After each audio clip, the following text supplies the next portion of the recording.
All right, guys, wins and fails, which is everyone's favorite part after a pay-per-view. I want to start off with my win because I feel like everyone is happy that this happened. Becky Lynch is now bad, and I'm excited for this because I think now this will start to change her storyline a little bit. Maybe now she'll see some big matches and some titles in the future. And let me tell you, being at SummerSlam, hearing everyone's reaction to when Becky turned bad, it was electric in Barclays Center. Even across the screen, you heard the reaction was tremendous. It was so loud and so boisterous. And I agree with you. It's not so much the fact that she turned bad. Right. It's where it's going to elevate her in the card now. And her having matches against Charlotte Flair, which looks like the direction that it's heading this way, this just bodes well for the whole women's evolution. Yep. But it doesn't, to me, the audience was on Becky's side. She was very right in doing that. They were even chanting to Charlotte, "You deserve it." I don't necessarily see it as Becky turning bad. I see it as Becky standing up for herself against someone who took advantage of an opportunity. Well, you even see superstars tweeting right after that, "It's about time." Like, I think people, like, Becky's so sweet and we all love her, but it's about time she took a stand. She decided to stand up for herself, and I think that's what everyone was so excited about, because I think that moment changed the game for her. Yeah, I didn't realize that so many people kind of wanted her to turn to the dark side. Yeah. I can't see her like that. I want to see her in a movie about Irish immigrants coming to America. I think she'd be perfect for that. But when they were saying "you deserve it," part of me was like, are they saying she deserves the title, or she deserved what she got? Yeah, I think she deserves what she got. The thing she put up on her own Instagram later was her sad with the title in the back saying, "It's lonely at the top." Well, yeah, you're at the top again. It's the however many millionth time you've had the title again, and you screwed your friend to do it. I don't like it. Yeah, well, they're definitely going to have some good matches coming up. Oh, yeah. All right, Jimmy, your win. Oh, my win. Universal Championship. Absolutely. Sunday night, obviously going into the match, I'm going to try to make this brief because you know how much I've been railing on this. The crowd in the Barclays Center was primed to poo-poo all over this match before that even started. They had it in their mind. They were ready to do it. Kudos to the guys, everyone involved in that match, because they didn't give them a chance to, because they started hot. Braun Strowman came out, threw a monkey wrench into the works. It just didn't get the ball rolling for all the negativity, and it was what it needed to be for me. The crowd was so ready to hate it. Yeah. Then Strowman comes out, and the crowd now is excited for what will happen, as opposed to getting ready to crap all over what was going to happen. It was wonderful. Yeah, it was very clever because, you know, if they're looking at the match as a whole, the two guys, all of a sudden the match as a whole changed with something they're really fond of. So it was very, very intelligent. The match was good. The Universal Championship's back. We're going to see it more often well, we'll see it more often, period, and also being defended. And I thought it was good for Roman anyway. And they didn't have a chance to break out the beach balls. Yes. I love that Roman won, but I just felt like that match was rushed. And I felt like when it ended in Barclays Center, you just felt like everyone being like, what? What? That's it? Like, what? That ended already? Totally understandable, especially for a championship match, because we're so programmed for long, drawn-out championship matches and, you know, a battle back and forth.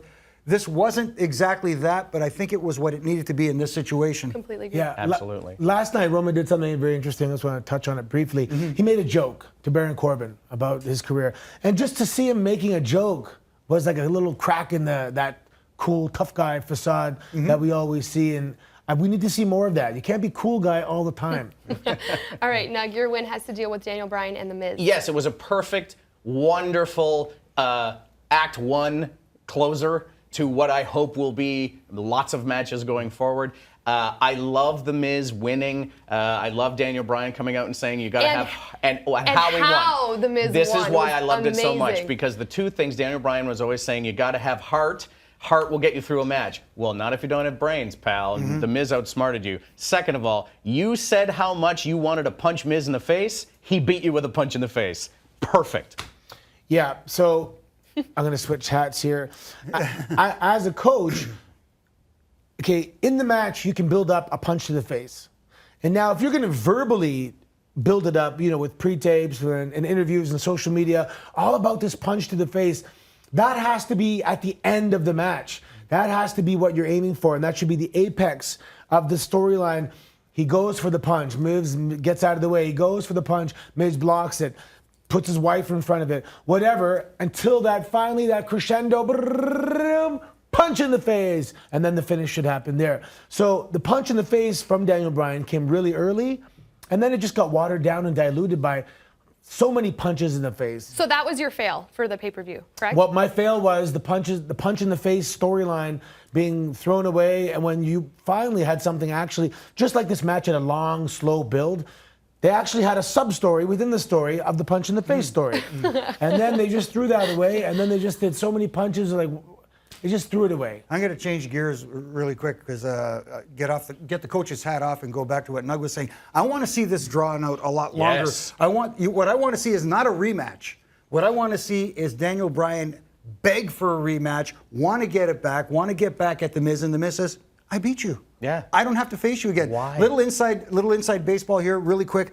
Kurt Angle and Brock Lesnar, back when they were together in the WWE, both in their primes, had an impromptu amateur wrestling match before a television taping one time. And Kurt Angle, the gold medalist, got the better of Brock. Brock wanted a rematch. Kurt just sat in the audience and said, I beat you once. I don't have to beat you again. Yes. I proved my That's the point. stuff I love, especially with Daniel and The Miz. I love like the promo before their match. It got me so excited. I was like, I want more of this. I don't want it to end. And Anthony, we just had your fail, so I want to get your win, and it had to deal with the reaction to Ronda Rousey's big championship. Again, as a coach, there's one thing that happens in professional wrestling these days. And I get it because we have a lot of shows. We do 200-300 shows a year. So when guys win titles, they hold it up and they're like, like another day in the office. But it's not. It's a victory. Right. And if we're trying to make people suspend their disbelief, and this is competition, and this is real competition, you got to celebrate. I don't care how tired you are. If you just ran a marathon, you're on noodle legs. When you cross the finish line, it's elation. UFC fights, they're tired. When ding ding ding, when the guy, they don't do ding ding ding, sorry. When the guy chokes the guy out, they jump up on the thing and do backflips. Right. So anyway, because of that real, and even the judo background she has, she just celebrated with real, true emotion. It wasn't forced.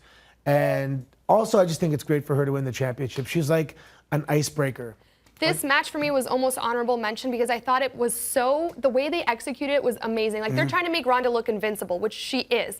And I felt like Alexa Bliss brought a lot of comedic relief to that. The way, Ronda's sitting and closing her eyes and she was like, okay, come at me. And I think Alexa did a very good job in that match and Ronda did a very good job being like, I'm the Raw Women's Champion and I should be the Raw Women's Champion. Again, another example of a championship match that you wanted to last longer, but again, being very short and appropriate. But your fail. For me, let's just get right down to it. Ronda's had 3 matches, and now she's the champion. She's fought two people, or maybe 3 or 4 people, and one of those people is Stephanie McMahon. But devil's advocate here, knowing Ronda's background, wouldn't you be like she should? I know she hasn't been in WWE very long, but knowing her background, she should be the Raw Women's Champion. Grappling. Yes. Fine, she's very good at what she does, but she murdered Alexa Bliss, and now we're supposed to get excited that Alexa's fighting Trish at Evolution? Why? She just got murdered. That may not happen. That may change. Yeah, you never know. I think that it's fitting. It depends on the matchup. So this is a multiple-time Olympic medalist, world medalist, Exactly. UFC champion. Those are all transferable skills. She should destroy everybody, and if they do it right, she's going to destroy everybody for a long time. And then finally, when the day comes... We just watched this with Brock Lesnar, but we don't need to see it again. Anthony, I'm sending you props. But that's the way it should be. It should be every champion should be like that. Unlike Brock Lesnar, she will be there. Yes, fine, she'll be We there. agree to disagree, Anthony. I'm sending you mad props from across the room. My daughter's going to beat her. I'm just calling her out. No. That's going to be the person who beats Ronda. I had a talk with my daughter last night. I said, and Ronda's 31. In 3 years, Ronda's 34. In 3 years, my daughter's going to be 26. So my daughter can beat her. I'm training her in judo. All right, I'm cheering for her. All right, Jimmy, your fail. Okay, I'm going to blow through mine. Demon Balor at SummerSlam. How quick was that? No reason for it. You needed the Demon King to beat Baron Corbin? I'm sorry. And then the next night on Raw, Finn Balor comes out to face Roman Reigns. So why do I think that he has a chance to beat Roman Reigns when he needed the Demon King to beat Baron Corbin? Right. No. Well, it kind of ties in a little bit to what my fail is, and it's just that I felt like the beginning of the pay-per-view was long, and then all the matches that I kind of really wanted to sit back and enjoy and get excited about felt rushed. And I was just like, what is happening? I felt like they were almost like, okay, it's almost the end of our time slot, and we got to go. Well, and I just felt like a little disappointed towards the end. That's okay. It made for a nice 7-hour show. It did. This is true, right? I like science fiction and I like wrestling. Just maybe separate them.